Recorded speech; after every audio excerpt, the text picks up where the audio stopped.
very much, Jack. We had a great trip out west. Logistics worked out great. Obviously, the first time we've been there in 64 years, and you know, from an athletic department, from a university standpoint, it was just a great weekend. They had a bunch of events. They made it a destination event. They made it a West Coast event. They made it an alumni event, and the sum total of that was it was a home game. It was really amazing. We had more people than they did. The whole visitor stands were filled with people in crimson shirts, going crazy, and it was a home game, 3,000 miles away from home. So really unique event, really a feel-good event, and obviously we were fortunate to do our part and not screw it up. You know, we came out, it was their third game plus a bye week. We came out and we were, you know, we weren't flat. We just didn't execute terribly well. I thought they outplayed us in the first half. You know, at halftime I said, hey, it's real simple. We got to get it. Defense, you got to get off the field. Offense, you got to stay on the field, and that's about what we did. We scored something like 30 or 40 points in the second half, and came away with a good win. Bottom line is that we're going to play a lot better teams in the University of San Diego, even though they were a very, very solid football team. But I was happy with the way our kids showed some resilience. So I was looking for what identity you're going to develop as a new football team. The first time we really played together in one that counts. And was really happy with our demeanor, really happy with our intensity and our resiliency. On the offensive side of the ball, we ran a total of 16 plays in the first half. We came out, we went 3 and out, and then a quick scoring drive. And that was it. And the defense couldn't get off the field. And you know, in the second half, you know, we came back and played really extremely well on both sides of the ball and really dominated play. We had about 50 plays in the second half. And from an offensive standpoint, our offensive line played extremely well.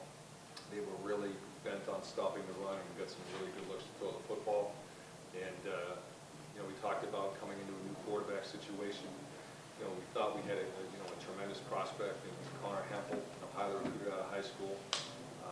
Really has some great tangible skills. Love his demeanor, but you know, he's never played a game. He came out and really executed our offense flawlessly.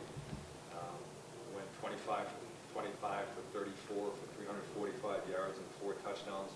Would have been a 5th touchdown, but we fumbled at the 1-foot line trying to extend it on a 50-yard pass play, believe it or not.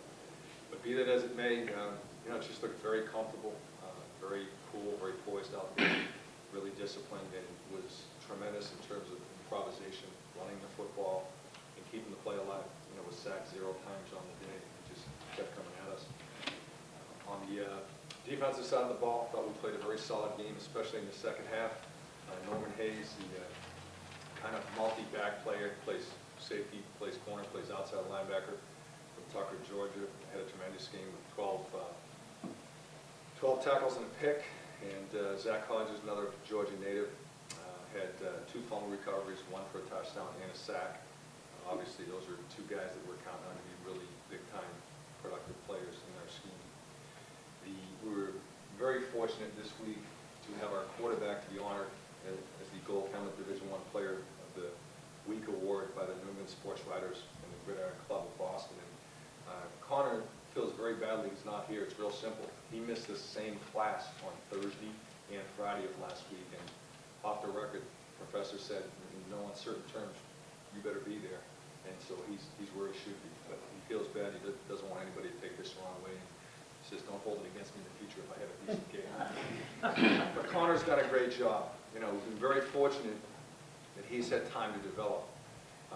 He's a kid that might have played as a freshman or sophomore if we hadn't had the good fortune of recruiting, developing some good quarterbacks like Collier Winters and Colton Chappell, who was Ivy League Player of the Year last year. But if Connor can continue to develop, we think he has a chance to be, you know, as good as any of the really good ones we've had. Let's not put him in the Fitzpatrick mold just yet, but he's a tough kid and he's a very talented athlete. So thank you very much for this. I want to congratulate Logan Meyer from Stonehill on your gold helmet achievement, and just talk a little bit about Brown.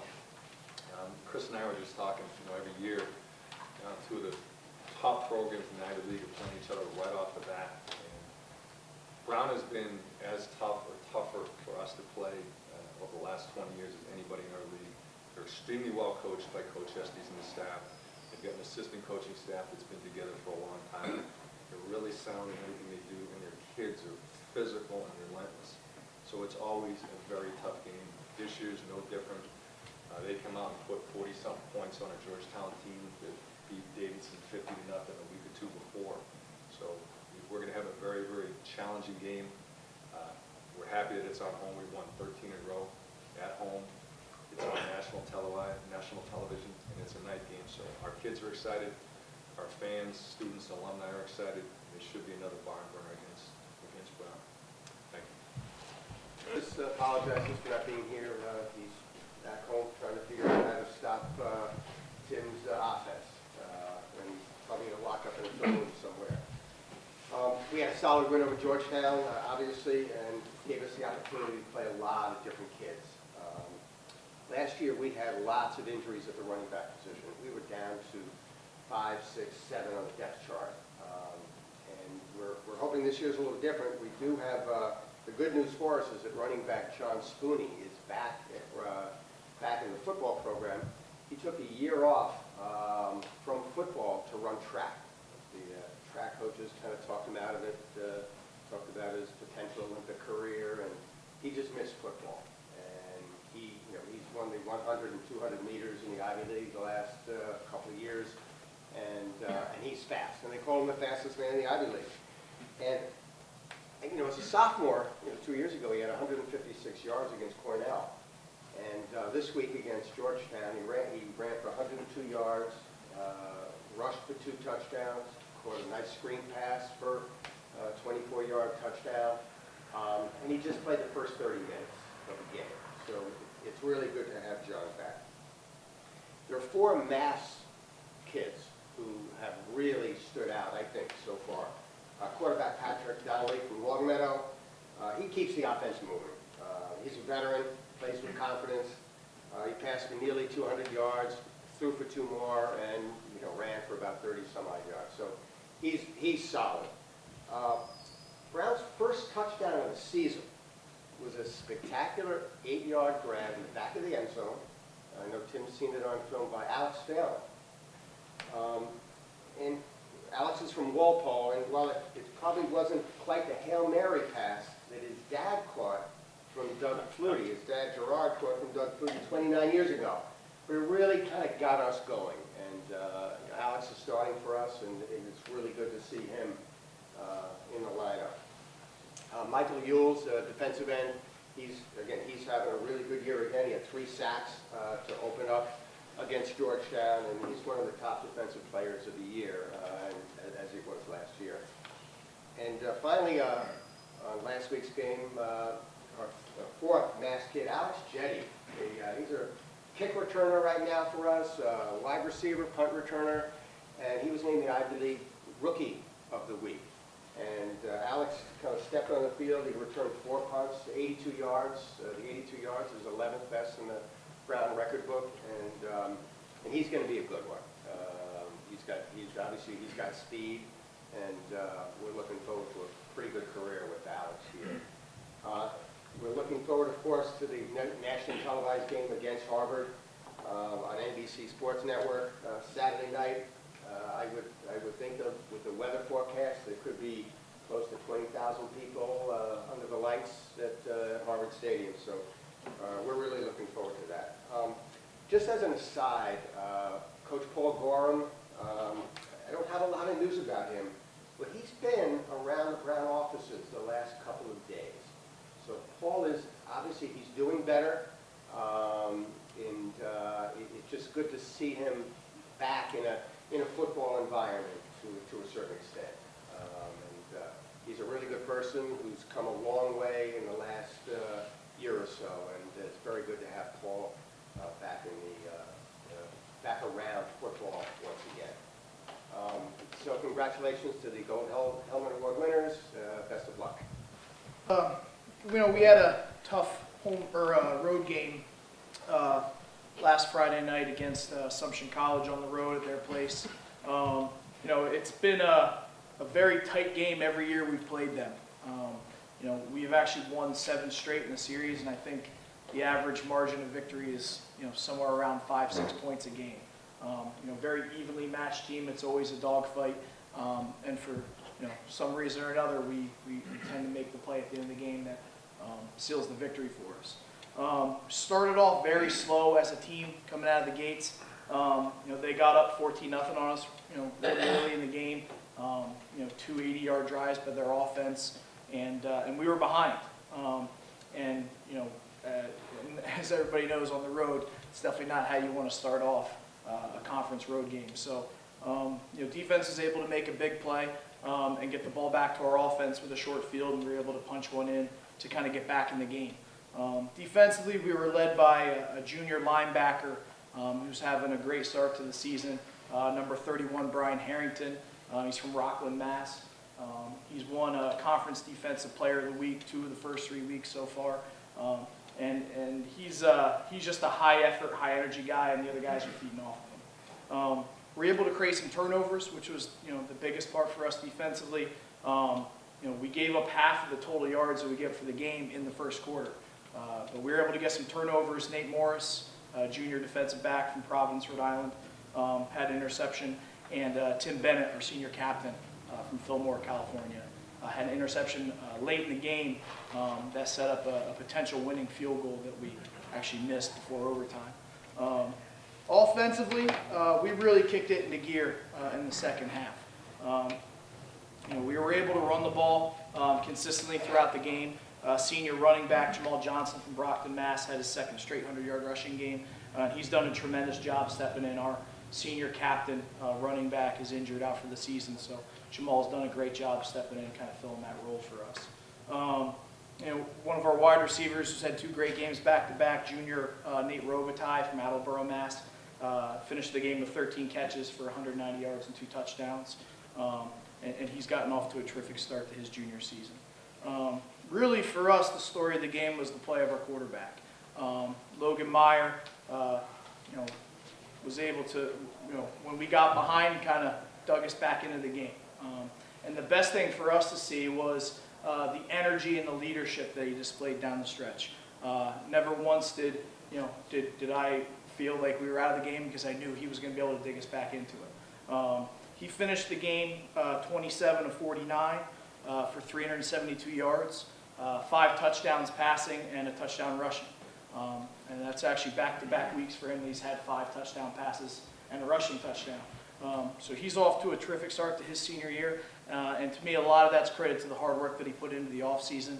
He's probably in the best shape of his life, and he's slinging the ball around well for us. So, he actually this week, or this past week, he became the school's all-time leading passer in terms of yards over a career and touchdown passes over a career.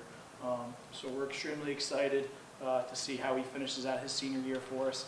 And with that, I'd just like to congratulate Logan on winning the Golden Helmet for this week.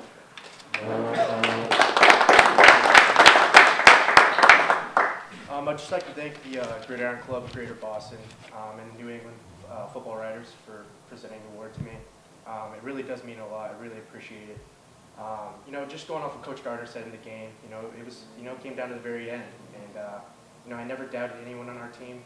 I was going psycho, running up and down the sidelines, trying to get them all fired up, just to get us know, just to make them know that, we're always in the game. We came out flat on offense. We had 2 3-and-outs, I believe.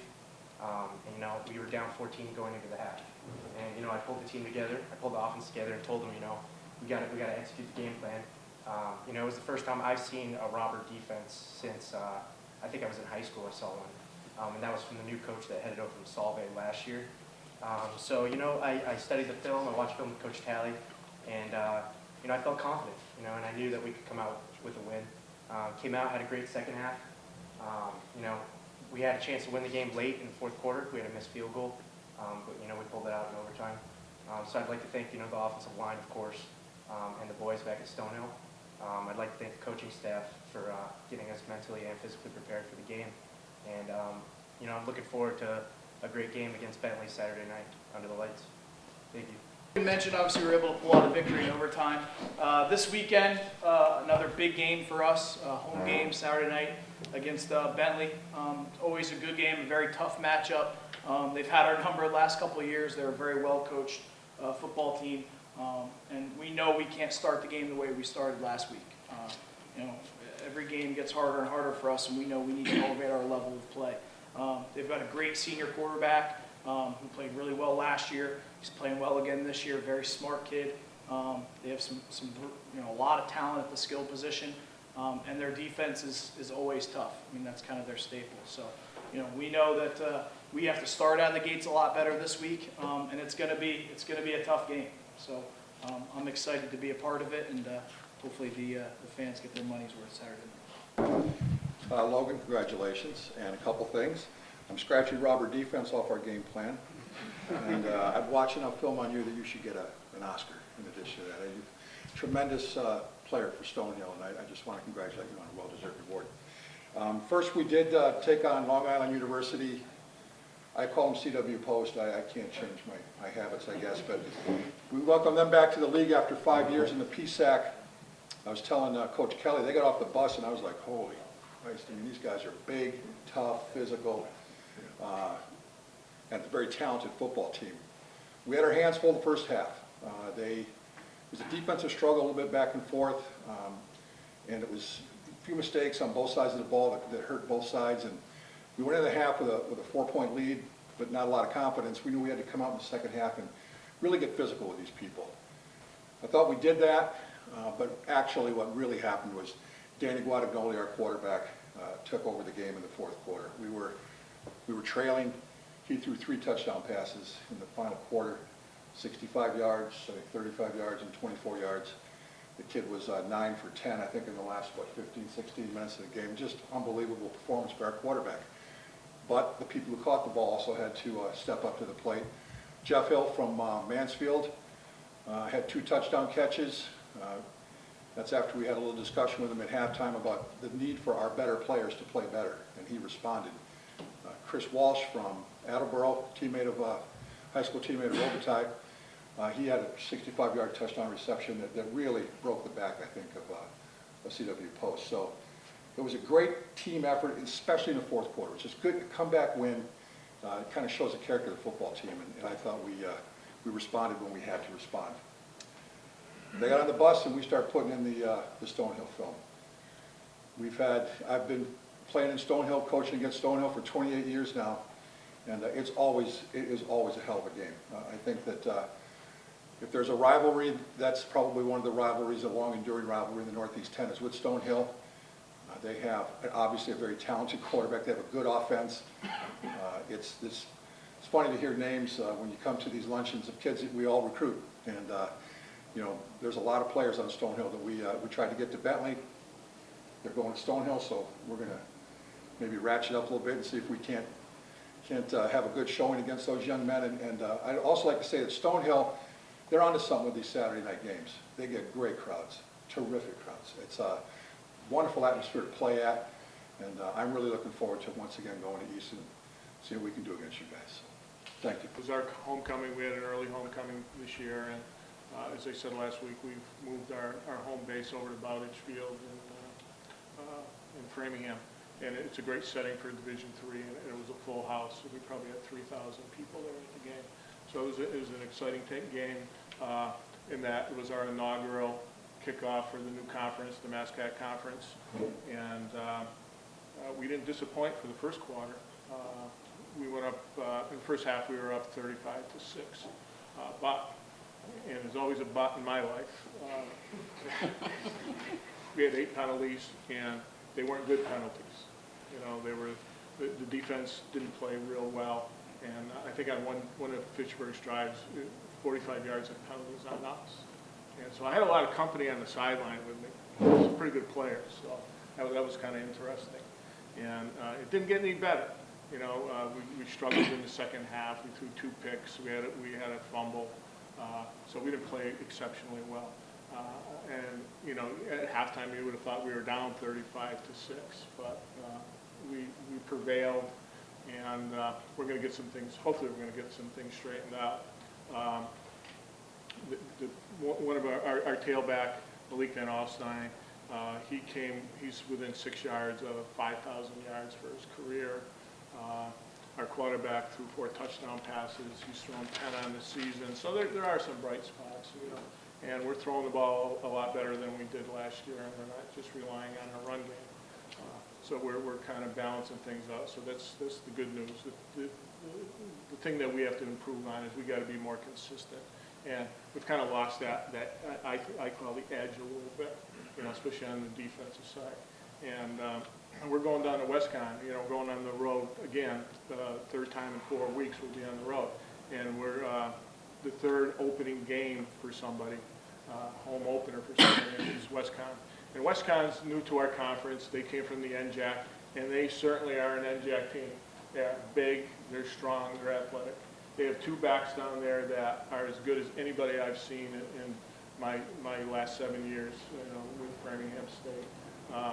The kid Mac is a transfer from Virginia, and he played in all their games at Virginia. He's not just a kid that was on the team, he played for them, and he's probably the best back that we've seen in 7 years. And they have another back that's just as good as, they're from the same hometown, they're best friends, and they're a tandem that we haven't seen the likes of in a while. And they're big.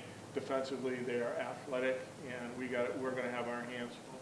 And you know, if anybody thinks we're the favorite in this game, I'll take that bet.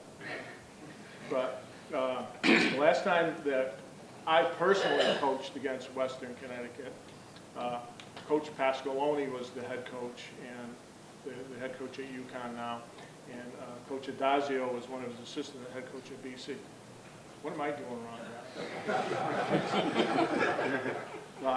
We'll give it our best, and hopefully we'll come out on top. Congratulations to Logan and Connor, and best of luck to everybody this week. Work to do. Coach Savetti is back in Medford focusing on his team.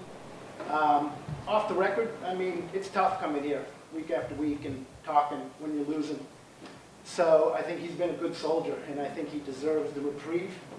Of course, if we win this week, he's probably never going to come again, and he'll be stuck with Minnesota. So we're going to Bates to try to turn it around. I mean, back in the day, Bates Week was a win. Tufts won 24 straight games against Bates from '86 to '09. They've sort of turned that around. Bates has won the last 3, and they're good. They went to, Trinity was the NESCAC champ last year. Bates went to the 4th quarter with a lead against the Bantams last week. They rushed for 300 yards against Trinity. Trinity defense, always the best in NESCAC. So we got our work cut out for us.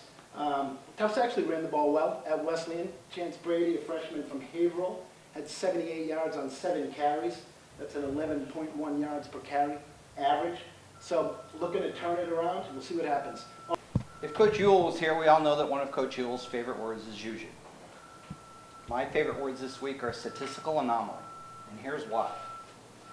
Texas A&M may have Johnny Football, Mass Maritime has Johnny Red Zone. Our backup quarterback, John Trudell, has run 21 plays this season. He's accounted for 79 yards of total offense.